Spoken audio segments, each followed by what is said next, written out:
Do you feel that people like you or people who are our age, but I guess traveling the world, living in Bali, starting agencies, do you feel like they're making it harder for the people in our generation to go to bed at night?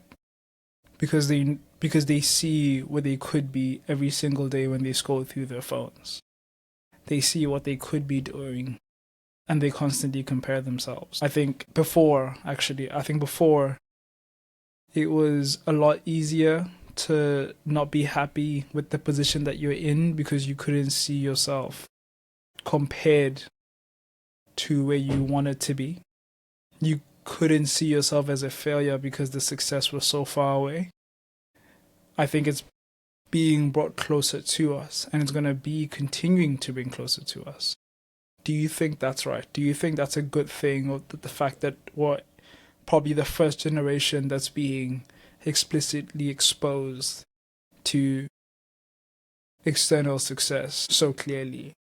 I don't think that's a good thing at all, but I also wouldn't place the blame on the guy in Bali starting an agency. I think I mentioned it at the beginning, but it's the dichotomy of social media where for every content creator that made it and well, quote unquote made it and is just sharing their lives, there is someone stuck in their bedroom comparing themselves to that person and paralyzed in that comparison, right?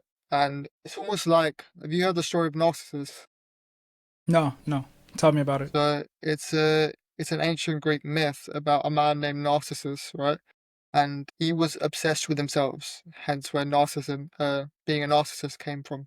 So Narcissus every day he'd go to the lake just to stare at his own reflection in the lake, and he'd just stand there all day looking at his own reflection, admiring himself from dusk till dawn, right? Until one day, Narcissus, through admiring himself, he fell in in the lake and started drowning. But even while he was drowning, he couldn't stop looking at himself, and therefore he died because of it. Yeah. Wow. So obviously, the moral of the story is, focus too much about yourself, and you won't know what's going on in the world around you, and it will envelop you, right? Focus too much and you won't know that you're drowning. Yeah.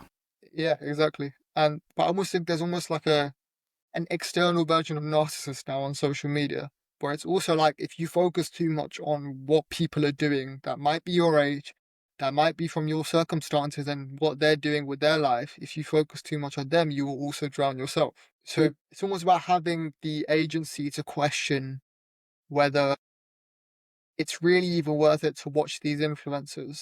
Are you really getting that much benefit from watching these YouTubers, these Instagrammers that might be teaching you business advice or whatever, or mentality advice? Is it worth watching them if all you're doing is comparing yourself to them? And because I can tell you when I was probably like 17, 18, all I used to watch was Hamza, Mike Thurston, Iman Gadzi.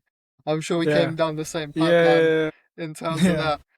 But I essentially grew into my adulthood watching these people, and they were probably close to around our age when they, first started popping, I think. And that led me to this endless cycle of comparison where whenever I made a move and I failed because of it, I was like, okay, this person probably would have succeeded when they did that. So it made me believe that I was the problem. When in reality, every person you see on social media, for every post you see on social media, someone showing their life being successful, you don't see the 50 times they've cried in their bedroom at night because they can't get Yeah. things right. And It even doesn't. probably Yeah. that same night where they recorded the video flexing their Lamborghini, they might have a terrible relationship with their mother and they can't even look their mother in the face, right? So the core thing is, can you detach yourself from the lives these people show you and look within yourself instead to understand that you are building your own story? Yeah, it's quite difficult to sell a brand if you're just showing the pain, if you're just showing the failure. Yeah, man, like, especially with this success thing, it's consistently showing you that, yeah, you could be doing this, you could be here, but you're just not.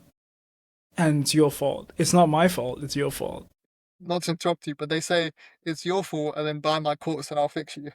Yeah. What's it called? Create the problem and sell the solution. Exactly. Exactly. Yeah. Damn. Freaking hell.